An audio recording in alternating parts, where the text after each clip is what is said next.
Okay, so I gave the chassis a bit of a clean, and I replaced, as I explained before, the grommets, and of course I will be replacing any rubber wires that I find. They're going to be replaced because they're all cracked, especially like this one. So I gave the tuner section here a bit of a clean as well. And one thing, right, these tuning capacitors here, you don't want to be spraying any oils or any of the spray onto there, because oil will change the capacitance.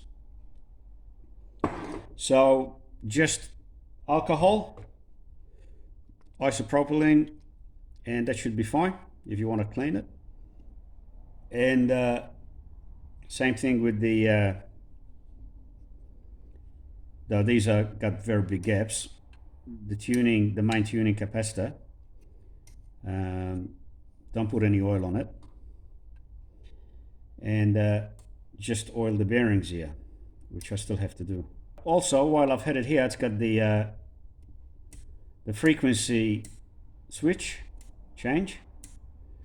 What I did, because it's got too many wires there, I just put isopropylene, just quite a lot on the contacts, and just move the contacts, and then put isopropylene again, which is the alcohol, and sort of rinse it out a bit and moving up and down. Turning the switch section, and then that's when I sprayed some of this contact lubricant here, cleaner, onto the contacts, and again moving the switch, the wipers, to let the oil and penetrate into there, and that should be fine. So I will give these little bearings here a bit of a clean. That's one thing I haven't really done. So I'll put some isopropylene in there.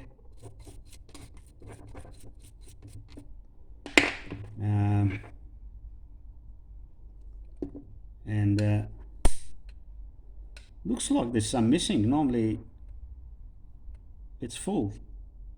There's a bit of a gap there. I can't recall, but normally, as far as I know, there'll be another bearing there. But that's all right. Just move it about a bit. Rinse it out again. Move it about. And this section here too, there's a hole there. It's like a little bush section. And then what I do is I'll put a bit of I'm not going to put grease. You can put grease or Vaseline maybe.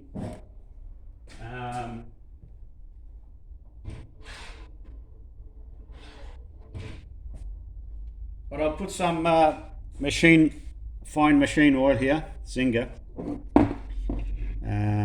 just into there. Oops, that's too much actually, but it doesn't matter.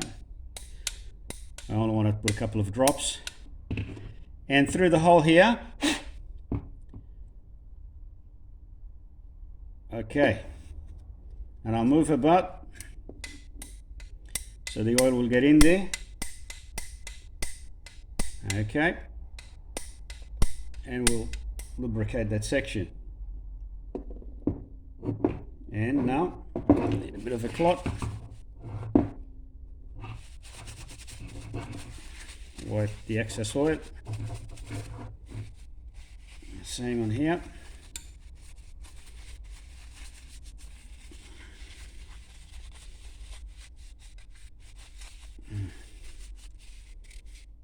Okay. And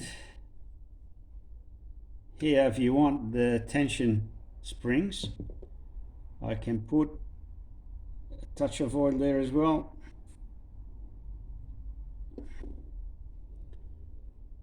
Actually, it's unearthing, but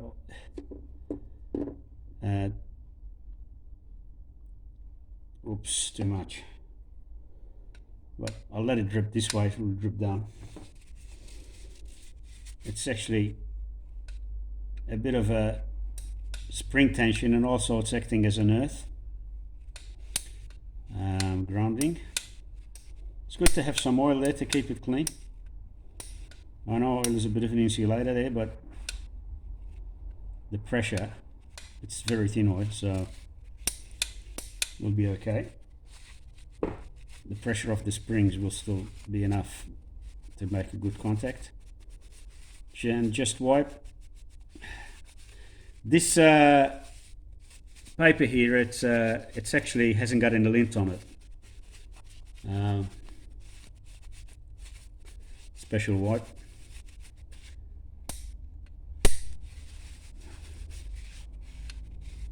Okay.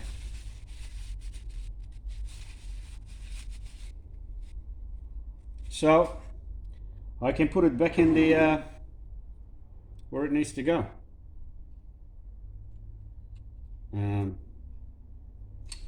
So drop that in.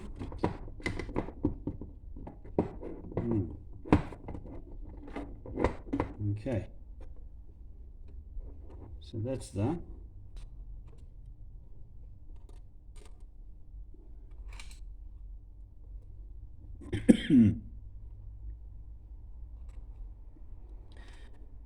So it's got 3 screws.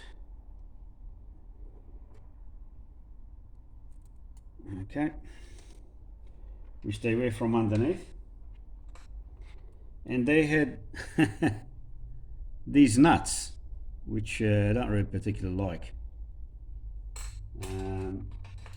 These are the old nuts, very old, that they used to use. They were square. But I'm gonna see if I could find some other nuts.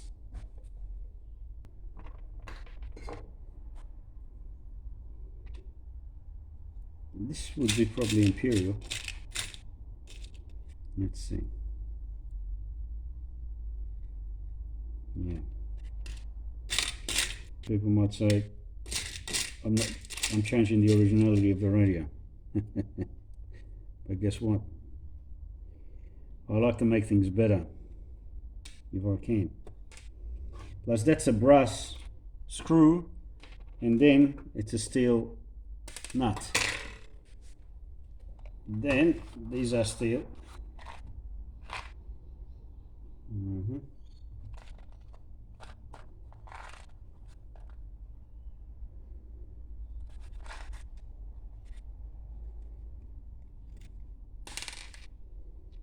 Let's try this.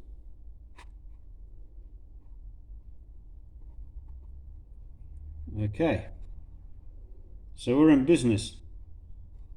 These are very old. I can't remember where I got these from. Of course, that's 532. This is not 532. It's smaller. So it's for these ones. But these are the nuts actually for that. And these nuts are the right size. Imperial. And beautiful. And here's the opinion. Here's the opinion where it's suited. That's the original nut. Well, what it's got on it, whether it was original or not, I'm not really sure.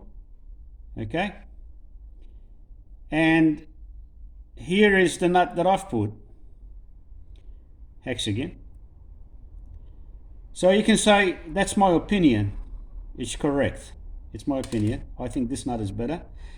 And for the next person, it's much easier to put a socket to hold the nut, okay, than trying to hold this with your pliers, or if you have a tool for that. And you can see these, they're not even, it's off center, the hole. That's how badly they are. In my opinion, it should not be put on the radio. So I will fit the new one. The last screw at the back. We'll put the nut on.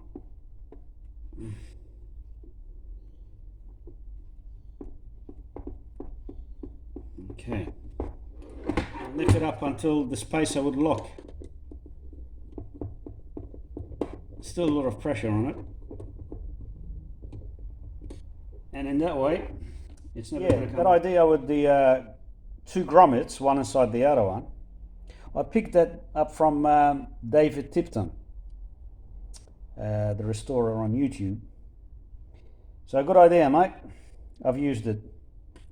So there you go. And I forgot to change the grommet here, so I'll pull the old one off, and this is the new one.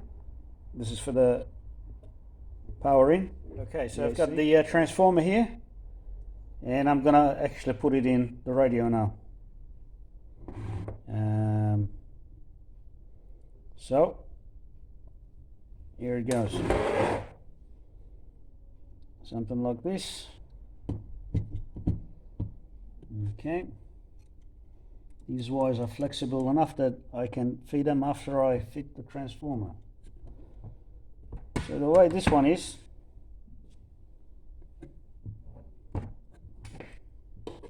it's got these tags. There you go. That you just twist the tags, and now let's see.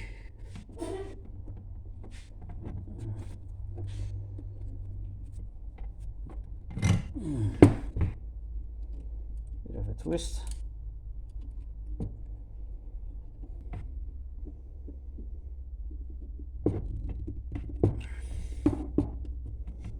Bit down. I'm not going to be bending them all the way down, just in case for the next person. Something like that.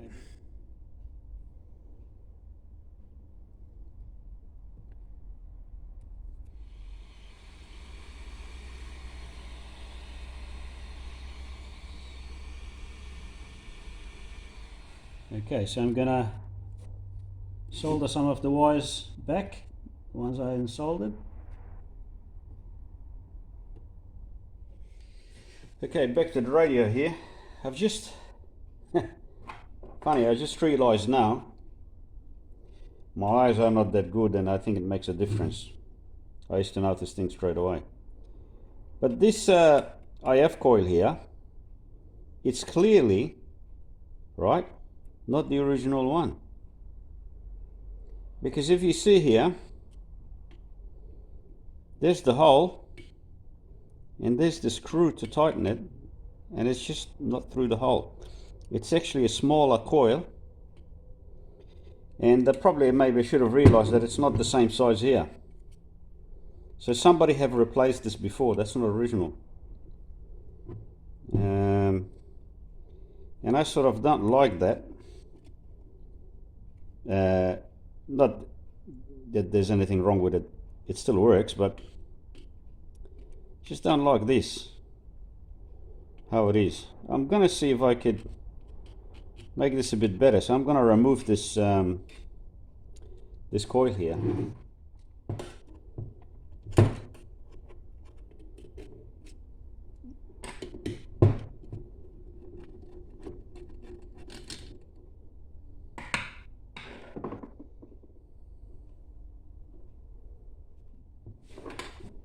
Okay,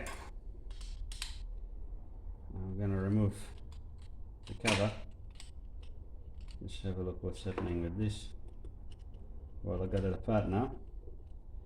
I want to make sure everything's alright. So that thread is bent. Let's see if I can make this any better. Because I took the clip. So the clip is actually part of the threading pad. So you would think this should come right off. Is this glue or... Okay, there you go. Oh, I see. Got a crack there. And the looks like, this looks like it's tar. It's not wax, it's tar. It's got a slight crack.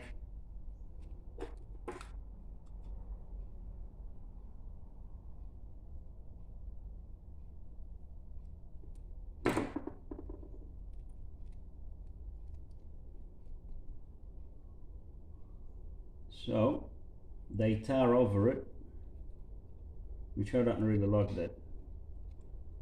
I don't like anything with tar.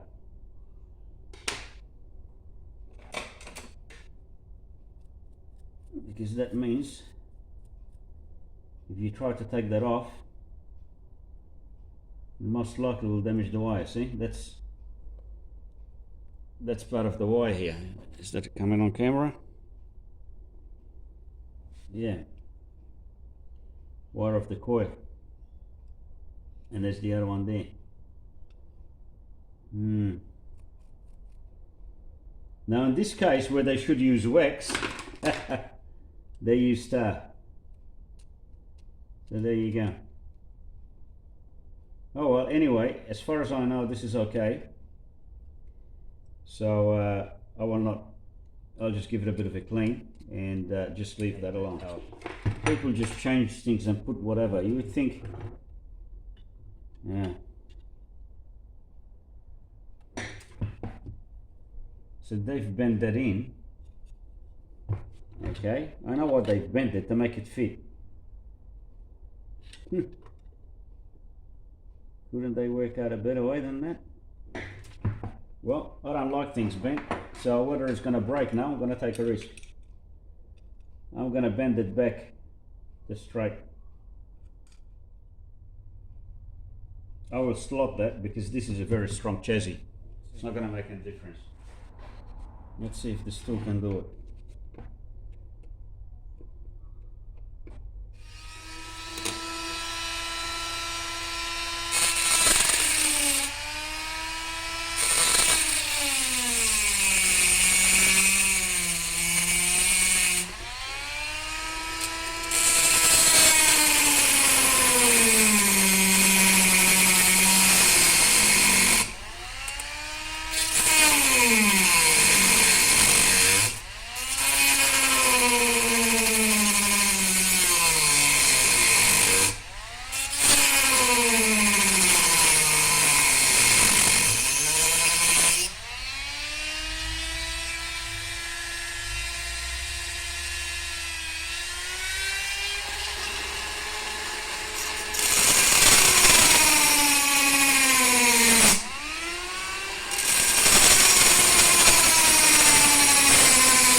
Anyway, I think I'll just finish that with a file.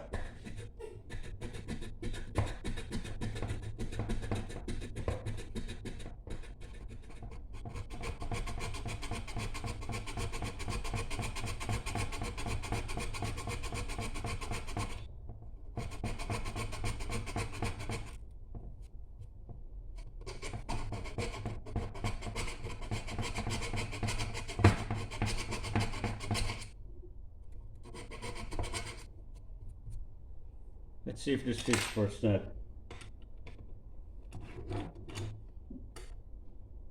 Needs to be a bit wider still.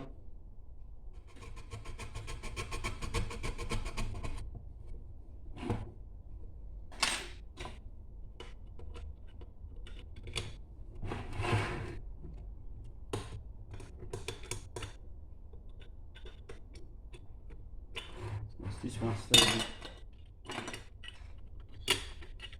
Okay, now I can slide it, so that's right.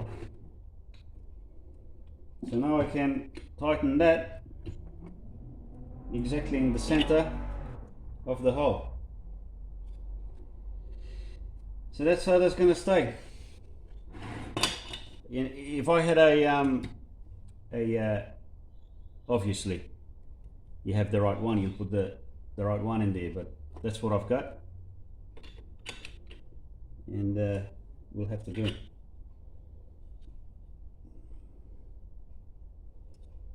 So yeah, I don't know which radio this came off from.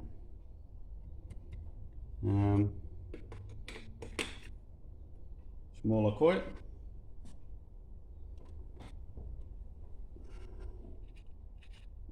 Okay, probably was around there where the dirt seems to be.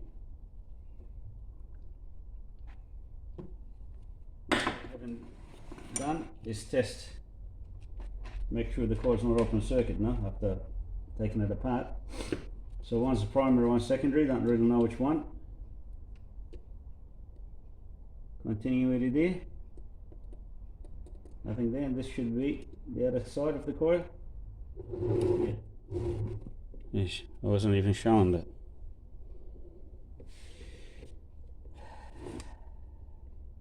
So I could put a washer.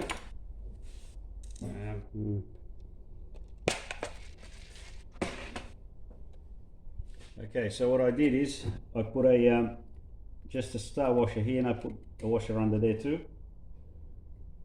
So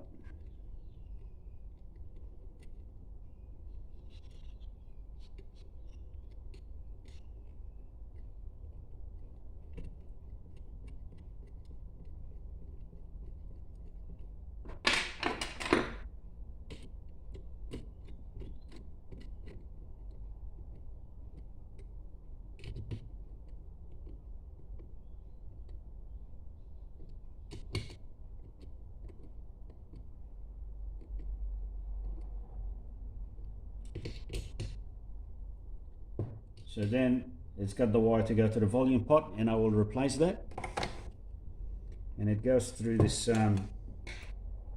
shield here. They use the shield pipe. I don't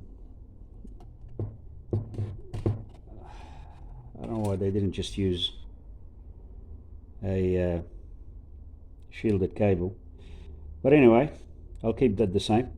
So that's the rubber wire. You can see it stayed a bit new inside the pipe, steel pipe, but I will change that.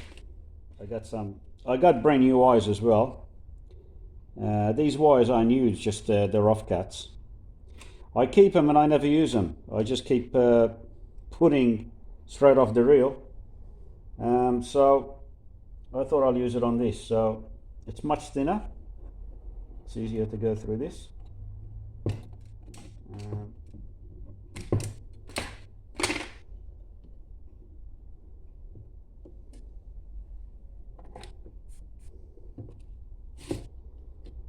I will thin the wires first.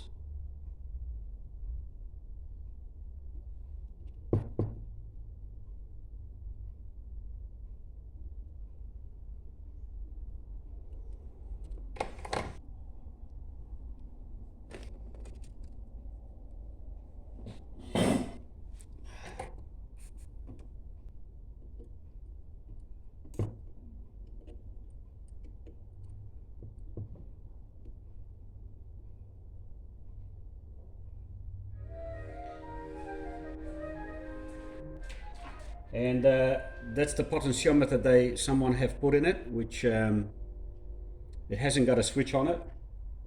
So I've got a new pot. The only problem is the shaft is short, so I'm gonna have to lengthen the shaft. And what I'm gonna do is, I've got this aluminium rod here, which is pretty much the right size. So I've measured it. It's got to be 25 mil. So we'll go on the lathe and we'll machine that for that. So I've got the lathe here. This is going to make the sleeve to lock the pot with the extra length shaft. So first thing, I'm going to drill a hole in it. Which, get the vernier.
Should have went a bit deeper with the drill. That's alright. Now it's a matter of drilling a hole and tap it.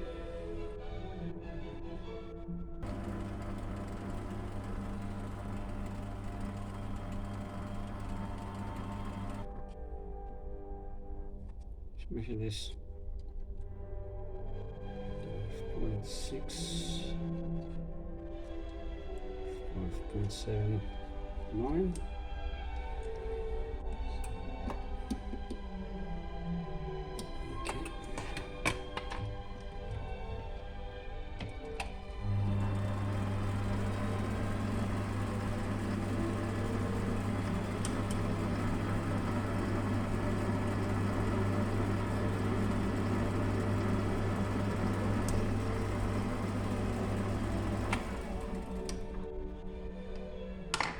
So I'm gonna use a 3mm tap, and I got a 2.45mm drill bit, and I'm just gonna drill this by eye. So it's only very shallow line here.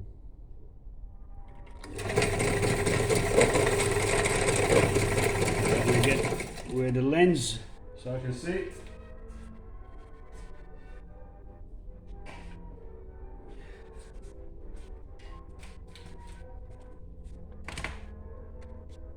Well, hearing the noise is the belt is no good on the drill bit, on the drill set, and have to buy a new belt.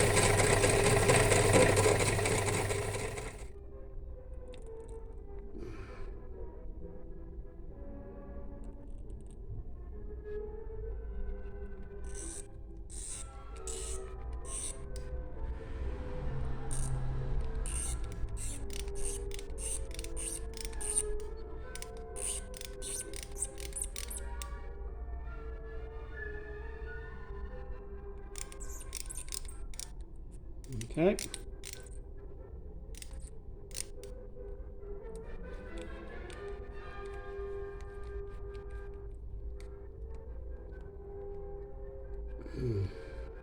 Okay, here I have Loctite 680. We'll never come off with this. Plus it's a tight fit. This is gonna be just like if it was welded.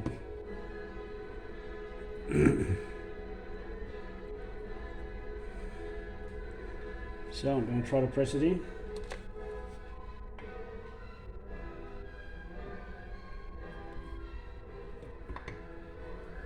Okay. There it is. Okay. Okay, so there it is there. So I've got the screw there and put a slot in it for the screwdriver, and it's pretty good. Anyway, I thought I'll try the frame to see that that's not going to be an interference with the frame. So we just happen to be fortunate here that it aligns okay. So it misses, that's how it fits there. It misses the backlight by about 1.5 mil. Okay, back with the Kriesler 1120. I've just in the beginning of the videos that I did about this, I talked about the primary of the transformer and the sorry, it was about the secondary as well. That the pilot lamps, the 6.3 volts, there was a 1 ohm resistor here in series, and because I never seen this before, I thought maybe somebody have put that, some person. But I've come to realize that the factory have done that, because I found the correct circuit diagram. So this must be an 1120C chassis, because there it is there, 1 ohm in series with the pilot lamps. And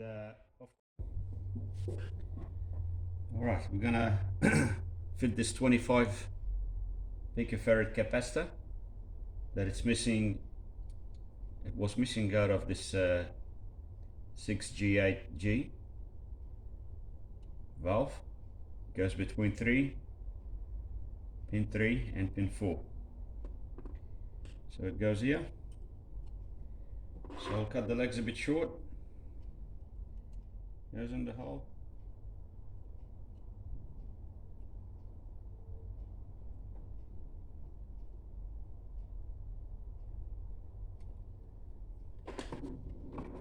So that's in place.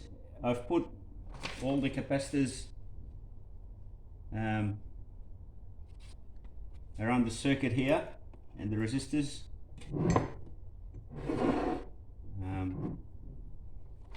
Yeah, so it's a matter of putting all the connections that are not right, and then I'll have to put these electrolytics in. And yeah, so I'll go and get the electrolytics and to get the other soldering iron, which has got more power. You have to plug it in. So I've got to heat up this point here. I will put some solder onto the capacitor first. Okay.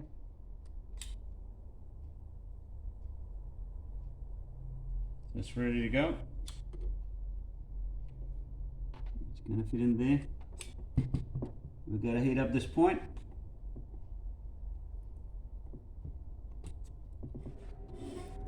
Okay, continuing on. So there's this capacitor here that needs to be added on the output on pin 3 of the valve, the transformer. So the way I'm going to do it, because there's not much room in here, I've already added these components. I'm going to put the capacitor here, and I run the wires here. So this wire from the resistor is this one. Okay, so instead of going straight to the valve, I'm going to go to this connection block and go to there, and then the wires will go from that point to that point. And it gives me access to more space for the components. So I'll do that. So this one's a bit long. This is the original rubber wire, but I have pretty much replaced them all.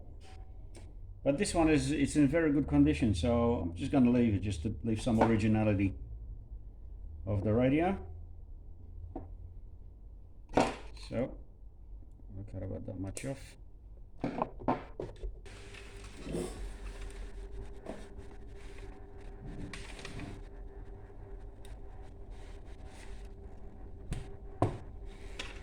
So we gotta clean this.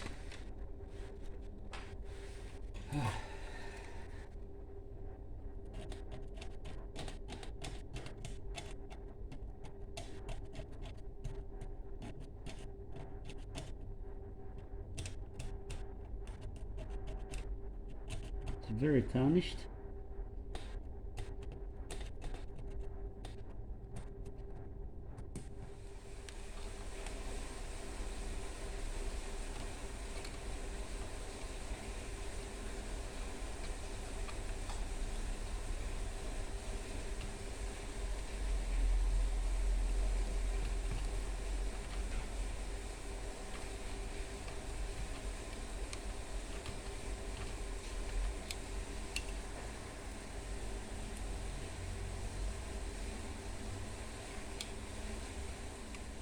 So let's clean the terminals, ready for the AC.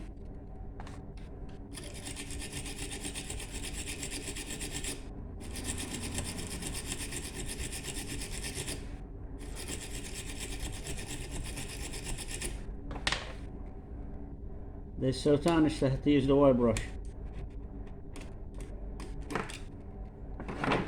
Straighten it. Okay.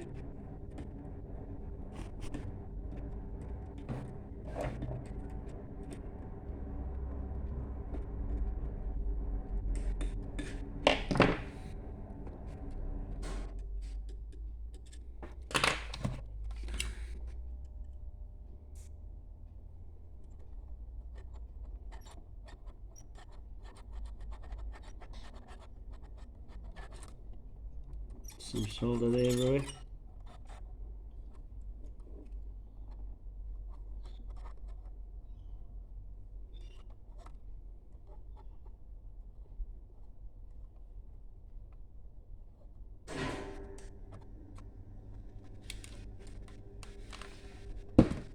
So that's the job there.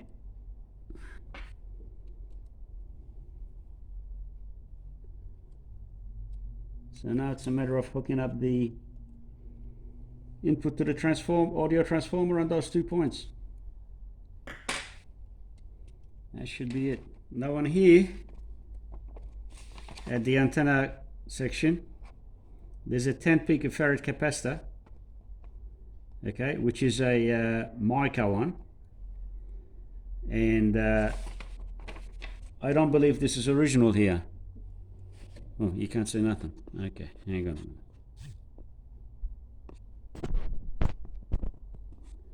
minute. Okay, so there's a 10 picofarad capacitor, which is this one here.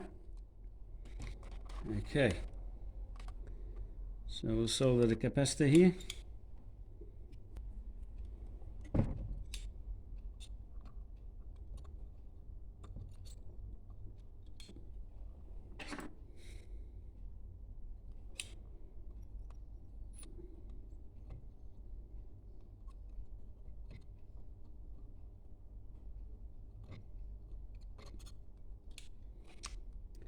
It's playing games with me.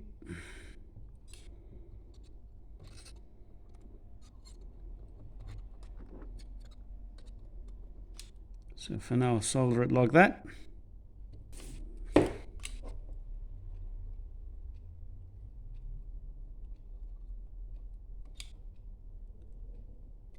Okay. I'll fix it a bit here again.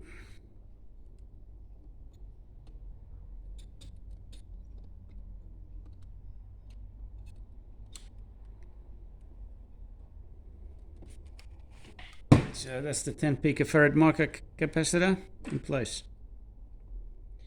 Okay, I'm back with the radio here, and what I got here is a toothpick with very fine sandpaper, very fine, and I taped it up here so it doesn't move. So I've cut it so it can fit in the pins, right, of the valve pins and the holes where the valve pins fits, because I've noticed here in some sections there is some green mild corrosion. I don't know if you could see it. For example, over here, where are we? There's some green corrosion there, and it could be a little bit inside where the pin fits. I've got this oil cleaner here. Okay, it's like CRC, and I'm going to spray a little bit on the sandpaper. Okay, bit of oil there, and I'm gonna go on each pin. Okay, see if that's really showing it, and to try to clean if there's any corrosion inside the pins, female socket, in the sockets, not the pins. I keep saying the pins. It's where the pins of the valves are gonna meet. So that will remove some of that. Of course, because of the resistors here, I might have to put this from the other side where the valves fits. I will run the sandpaper in and out.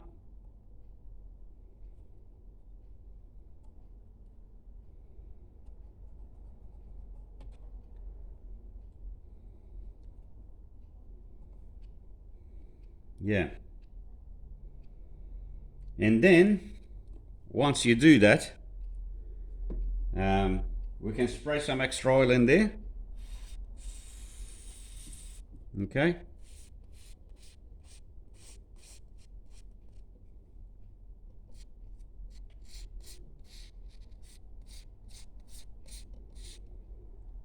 To help protect the sockets from being oxidized and start getting corrosion on them. We go on each hole.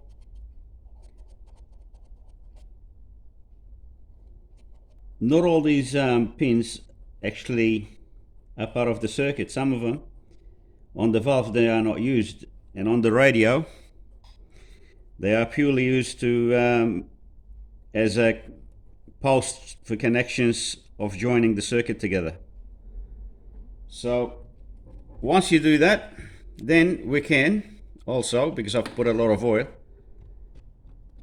that's alcohol, isopropylene, to rinse out a bit of the oil and the any dirt that might have came off from the cleaning with the sandpaper. So yeah, just let it rinse out.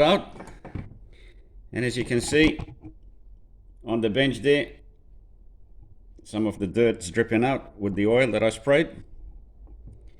And And also, actually that black stuff, I know what that is. That's the texture, as I marked the numbers on the valves inside. So it's taken the texture off. Yeah, unfortunately, yep. You can see there, the alcohol have melted the ink of the texture. So just might as well then wipe it right off. Actually as well, this connection goes to the valve here. I actually replaced these wires because they were rubber before, and I replaced them with a silicon wire just in case there's any heat here that rises from the top. Should last longer. So I replaced that and it's ready to go. What I did here for this capacitor here, I've ran a bit of wire underneath this pipe here, okay, and I wrapped it around the capacitor and twisted the wires so that will act like it's to hold the capacitor there when it's upside down. So it's giving it some support there by being tied to this pipe here with the wire. This is the audio transformer here, and interestingly, last time I tested this,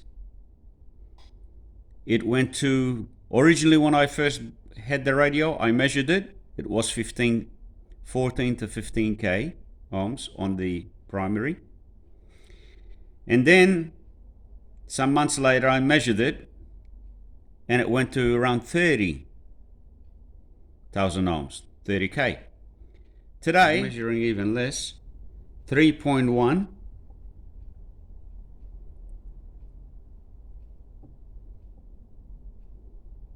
Every time I measure it, I get a different reading.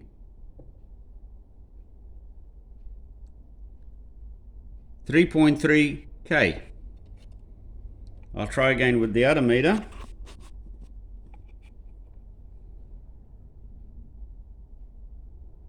And now it's measuring 3.3.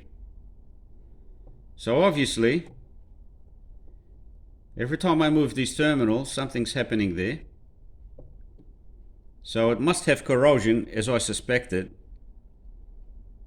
on the primary, either where the terminals go or in the winding itself.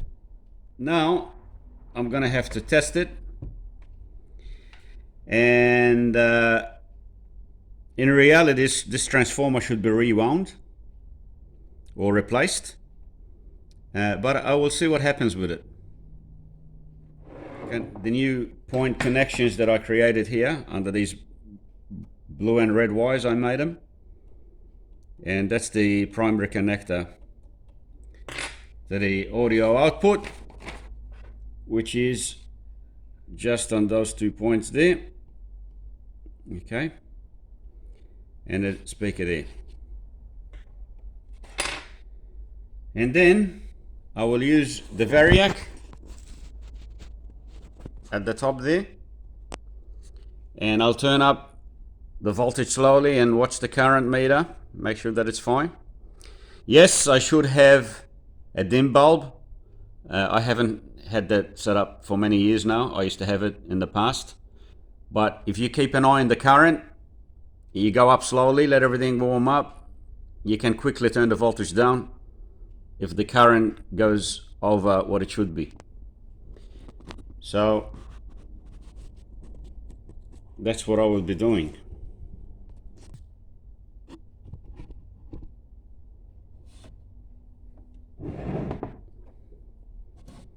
Connection to the speakers.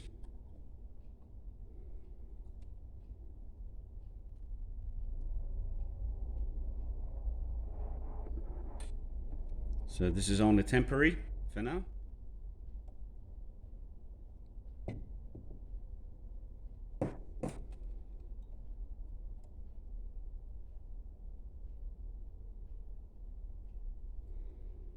Okay, so this could be out of phase here on the primary. If it is, you might get a squeal. It depends on some circuits, it won't do that. that means we'll have to swap the wires over on the primary.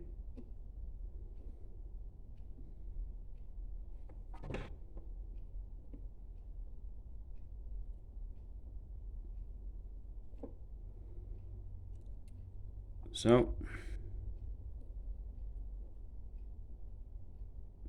see what it says again on the primary.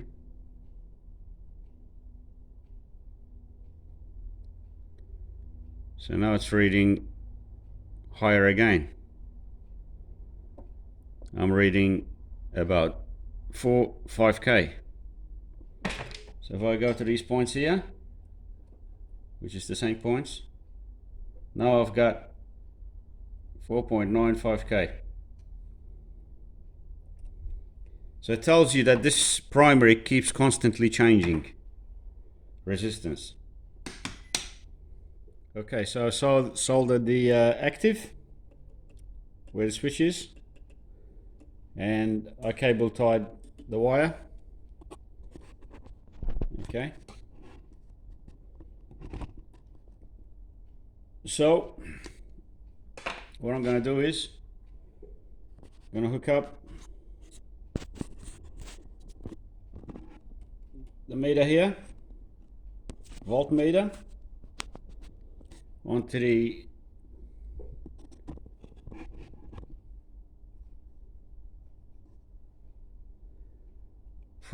secondary of the heater voltage for the heaters and the pilot lamp, and we'll put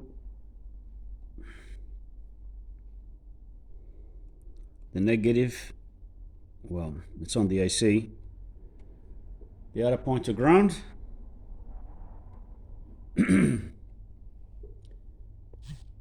And we will monitor. So the valves are not in, so there's no valves in the radio yet, just the connections of the heater we're going to test, and then we'll check the voltage on the secondary of the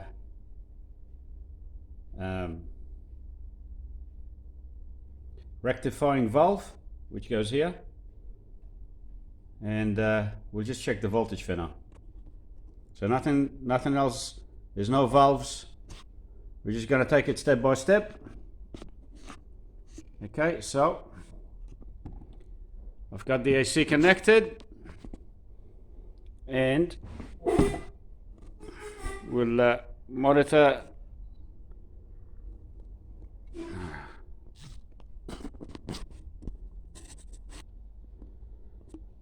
put the voltage up and keep an eye on the current.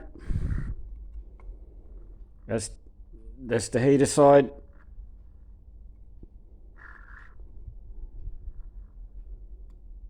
So there you go, we got 240 there, and the current is no current drawn, which is correct, and we got about 7 volts AC on the heater voltage. Okay, so now we'll put the voltage back down, the AC. Okay, the meter, the voltmeter connected between that point and that point, which is between that point and that point. So I should get 500 volts. So let's see.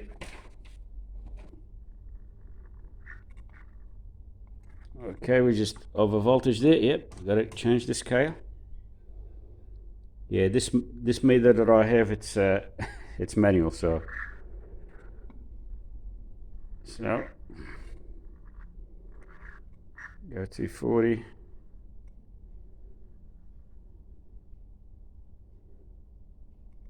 Okay, and I'm getting 546 volts. Okay, at 240. So yep, slightly higher, probably about 24 volts a side extra on the secondary, but that's okay. So we'll switch that off. Alright, so now it's a matter of putting the valves in, and we'll test it out. We'll see what happens. So we'll put that in, and we'll connect the connector on the top. Okay, like that. So the valves are all in. Okay, as you can see. So we'll be applying the voltage up slowly. So the switch is on the on position. On, and put a little bit of volume, just a touch. So let's watch what happens. So we got 60 volts.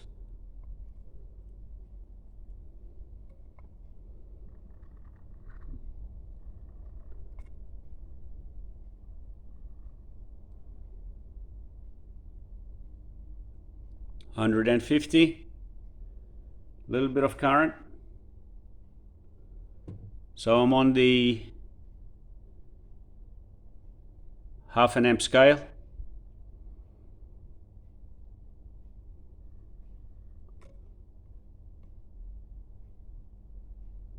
All right, so the heaters are on.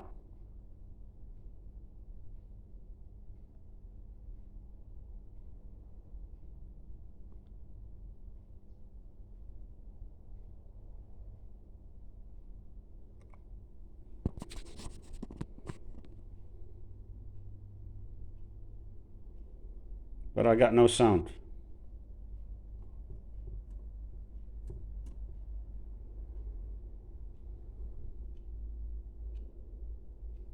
Okay, so now we have to test some voltage to see what's happening. Put that down. So now I've got the voltage on the B+, and we'll put the voltage back up again.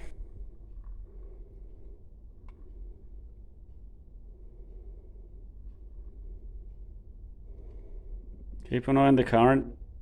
These heaters get warm very slowly, and I'm bringing up the voltage very slowly. So I've got 240 there, and you can see the voltage going up.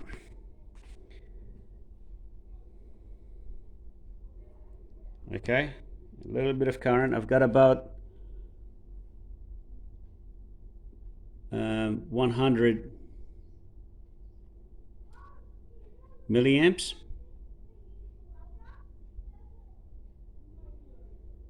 Okay, on the AC.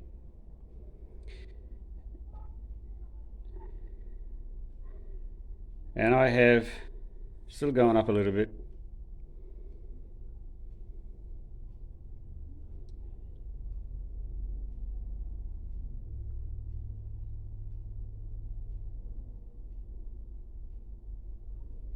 $236 volts. Okay, on the output here on pin 8 of the rectifying valve. Okay, that's where I'm measuring, pin 8, that point there, and ground. And I've got, it's gone a bit higher now, 241 point something volts. And I got no sound. Switch the voltage off. And just by looking at it, I could see there's something missing that I forgot to do here.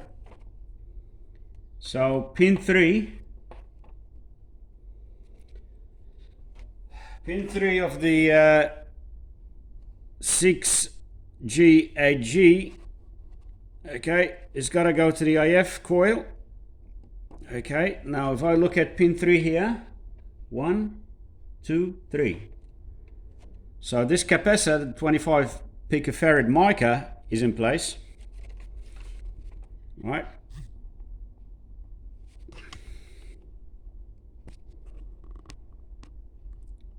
Okay. So, but it's missing a terminal. So I got to go from that point to this point of the IF coil. So I forgot to connect that wire, so I'll connect that wire, we'll see what happens. I've created a wire here, ready to go. So I'll put it in from here.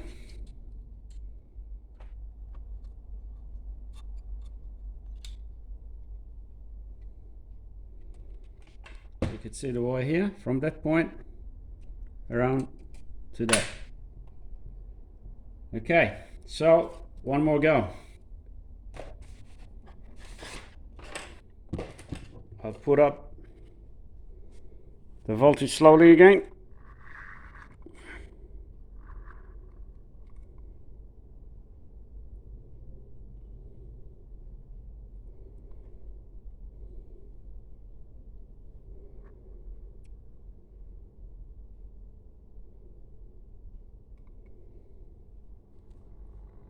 And I've got sound.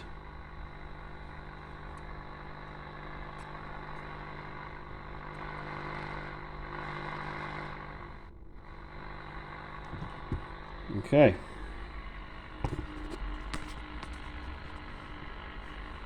Let's try the tuner.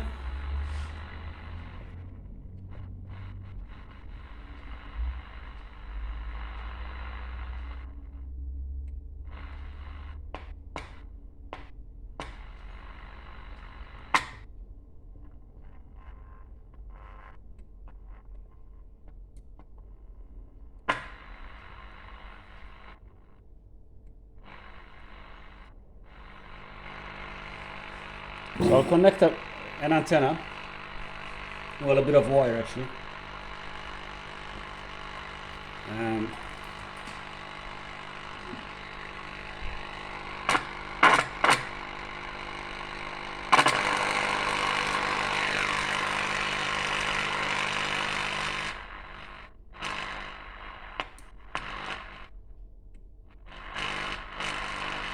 It's not really picking up anything,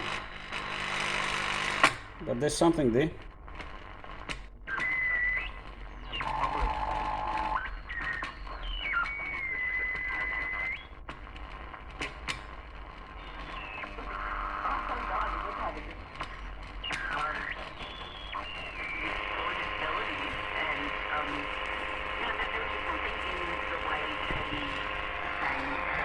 So the current is about 100 milliamps.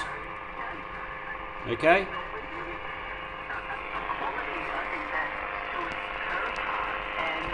And I've got 220 on the B plus, but I'm not exactly 240 here, so I'll put that to 240.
So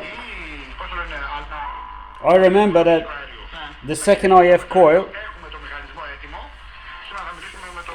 I have taken the second IF coil apart before, and I didn't really. I took it apart, so the tuning will be out because I remember that the core have changed position. So I say I need to tune it up, but I will check the voltages first. Okay, so I have the voltmeter connected, just checking the bias, negative voltage. I have the voltmeter on ground and this point here. Okay, ground and this point here,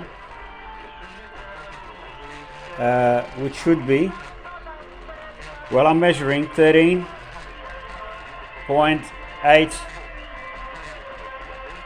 13.9 negative voltage, which probably is about right. I haven't really checked the specs on the radio yet. I have to find that.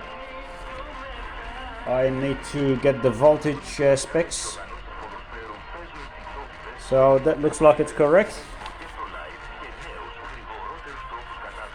And yeah, so just testing the voltages. They're slightly a bit low. I say the rectifying valve, maybe it's a bit low. So I should have 215 here on the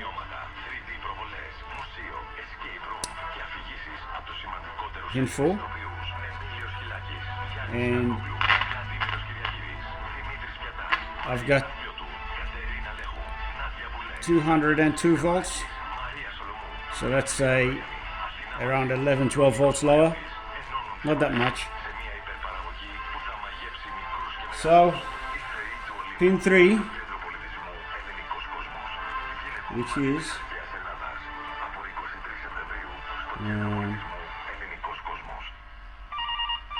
this one here, I've got 187 and it should be 192. Should be 192. So it's pretty close. And pin 3 on the mixer valve there, oscillator, should be, I'm measuring 188 and it should be about 215. So if it was 90, it would be 25 volts lower. Pin 6,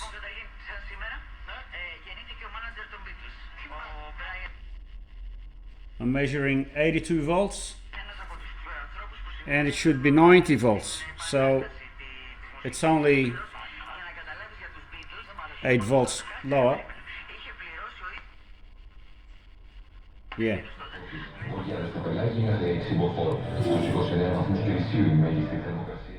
Alright, I connected it to the shop speakers because the speaker is buzzing too much. So I got a better sound now.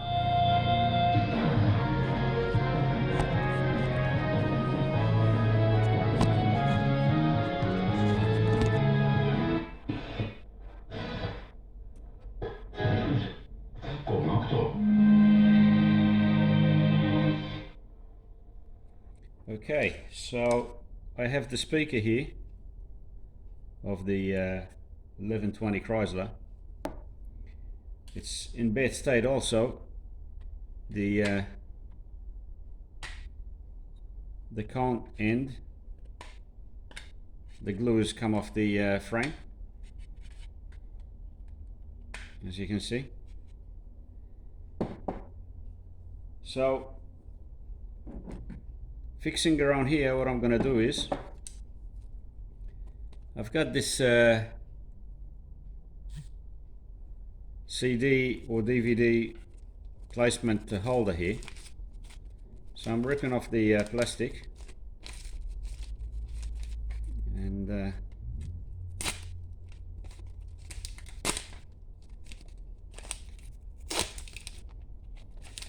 I believe it will be perfect for this job to use as for repair, because it's porous, it's light, it's a mesh which gives it strength, and I'll be able to glue that, and the glue will go through it, and we'll glue the rips where the paper is. So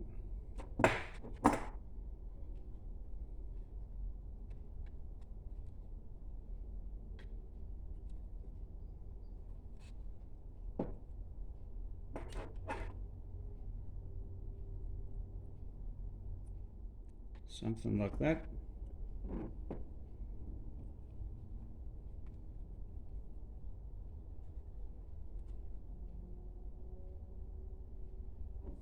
Now I have this glue here, UHU, and it's a glue that is used for the model planes as well, for gluing polystyrene glue. It's flexible,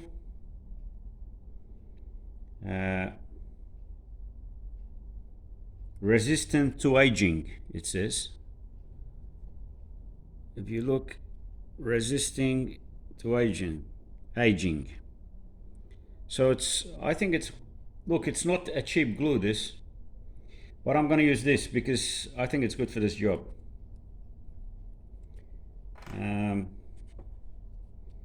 So I'm going to have to put quite a bit of glue here, as thin as possible. Okay.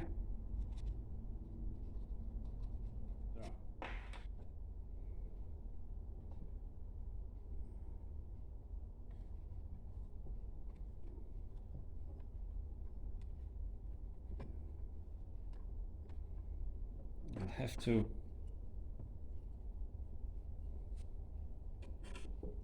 lay this in.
That's the repair there.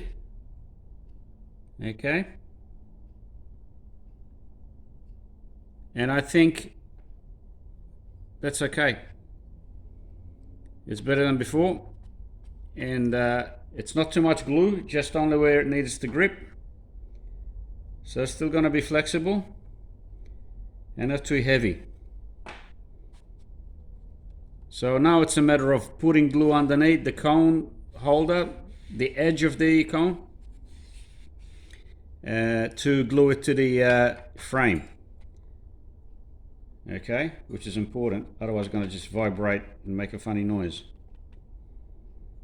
So I think I'll leave that to dry, and then when that's dry I will put glue later on that. Okay, we're back with the Kriesler 1120. So this is regarding the dial face. When I bought this radio, it had the dial face broken, so as you can see here, it was broken, so I taped it up. But the numbers were okay, but when I went to clean it, the numbers started coming off. So that wasn't a good thing, but also the good thing about it is that it was already broken, so I wasn't really going to use it anyway with the cracked glass, you know. So I actually tried to buy one, find, you know, on the internet to see if I could find one like this for this model, and I could not find anybody that was selling or having a spare dial face. So I actually have come up with a solution, and that it's going to work pretty good. Basically,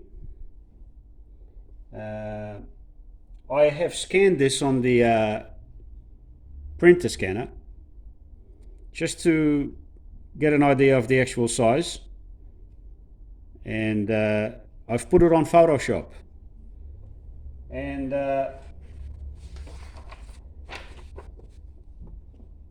I come up with this. Now, what I had to do here, of course, the scale here, if I put that on top, is pretty much the same scale, but and I've tried to use the same letterings. So in Photoshop, of course, here if you can see the scale of the frequency, the numbers have come off towards the end as well. So what I ended up doing is I roughed in on top of the scanned, where here keep on carrying on with the scale up to the 550 kilocycles, and then what I did, I've cut the paper here, I've put it on the face of the radio, and with the frequency generator I plotted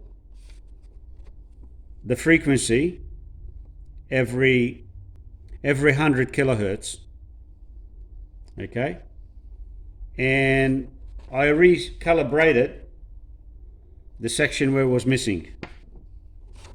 So I started, let's say 550 kilohertz, then kept on going 600, 700, 800, 900, 1000, 1100, 1200, 13, up to 1600 kilohertz. And I marked with the pencil where the dial was, okay. So what I did, I've put the original glass there, okay, stuck this with tape, and then with the pencil I've marked where the frequency was, okay, accordingly, and redone a few adjustments, go back to Photoshop, adjust it, and then the letterings regarding stations, I looked up on the internet where the frequency you are, and I've put them on Photoshop. Of course, I created a line as a guide, and I've put the missing letters for the stations on Photoshop, and then rechecked it and done minor adjustment until I've got them correct. Okay, so that's that. So that's the first part. Come up with that. Then I thought, how am I going to have this on glass? I thought about maybe getting vinyl, clear vinyl, printed on that and stick it. I couldn't really get that. Anyway, cut the story short, I come up to print it on a clear, okay, I don't know if this is vinyl or plastic. This is from Officeworks in Australia, Officeworks. and it doesn't stick, so it hasn't got glue on it. It's just a clear film, transparent film. Okay, so what I come up with is I created two colors, dark brown and a yellow, and I'm gonna put these on top of each other. So two clear prints on top of each other to get more contrast. Okay, and then what I did, I repainted the background of the behind the dial face to white. This was brown originally, so I've painted that to white, which helps a lot. So if I put that there, you can see that the white helps, the white background. Because the problem with these colors, there's no white in it. So it hasn't got any body. Their printers cannot print white. So what I did is painted the background white. So I resprayed that. Okay. And then I come up with the idea of putting this between glass, two pieces of glass. And the result, okay, will be something like this. So you can see this is two pieces of glass and the film is in between, okay, the two pieces. So it's protected between the two glass. So if you can see the two pieces of glass there, and this is the result.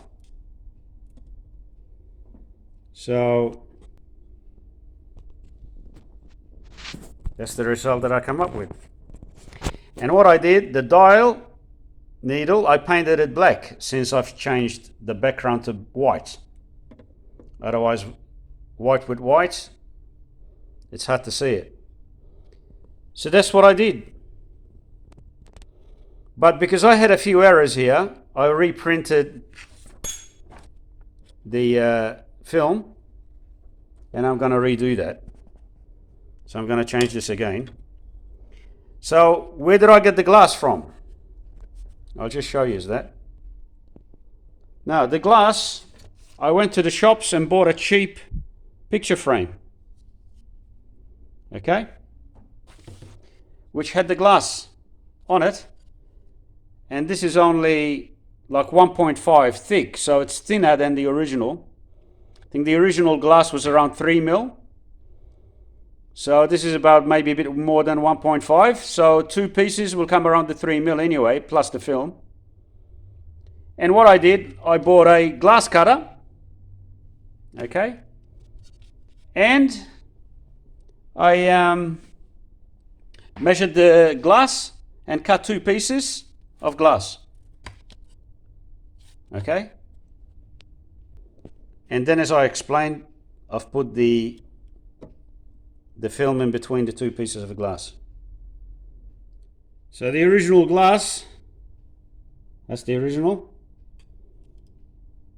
Got the vernier here. It's actually 2.65 millimeters.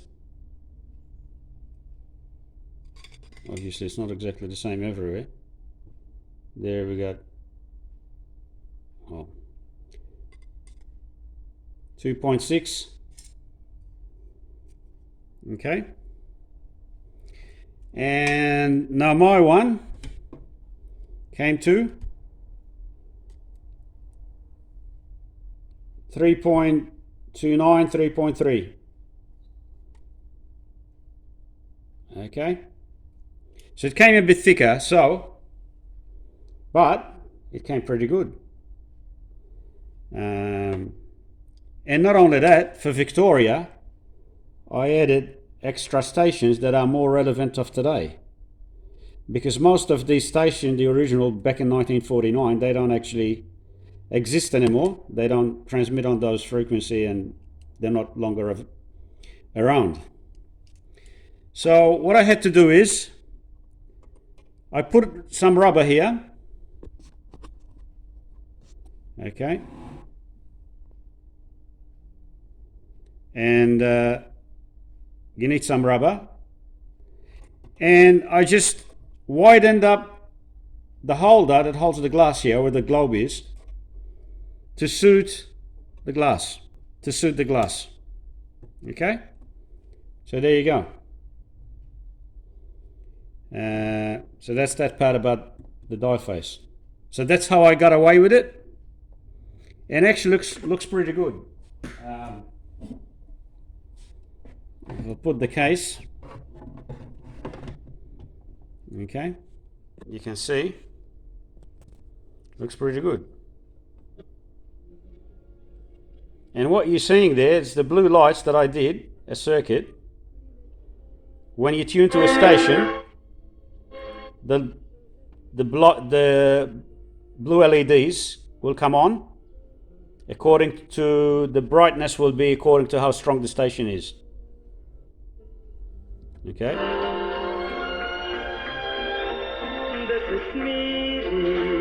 And also, it connects as a tuning guide to know if you tune correctly.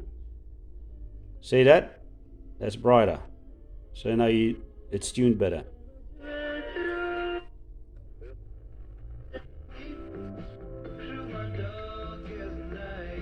Okay.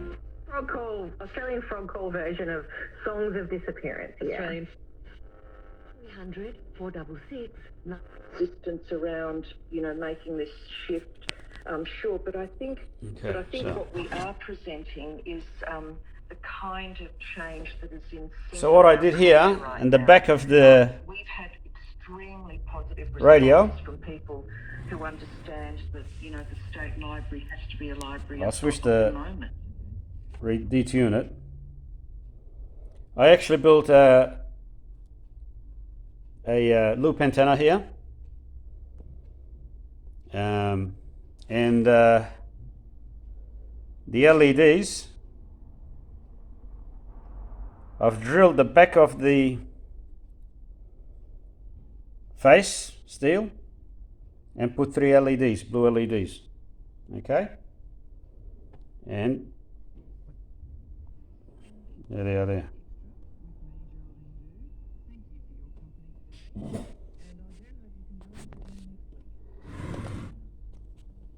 And the circuit for it,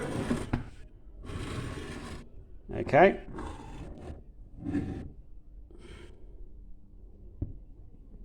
I've mounted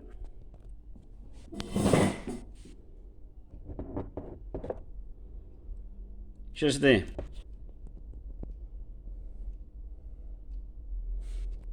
So maybe you should have it like that. You can see where the circuit is.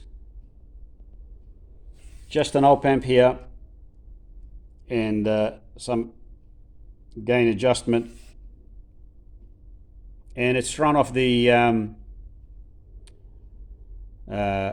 automatic voice control, straight off the top of the pot there, this white wire.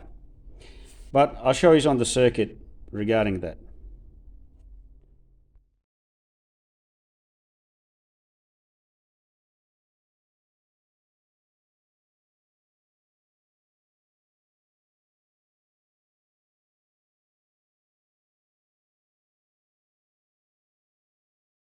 Just to finish off with the Kriesler 1120,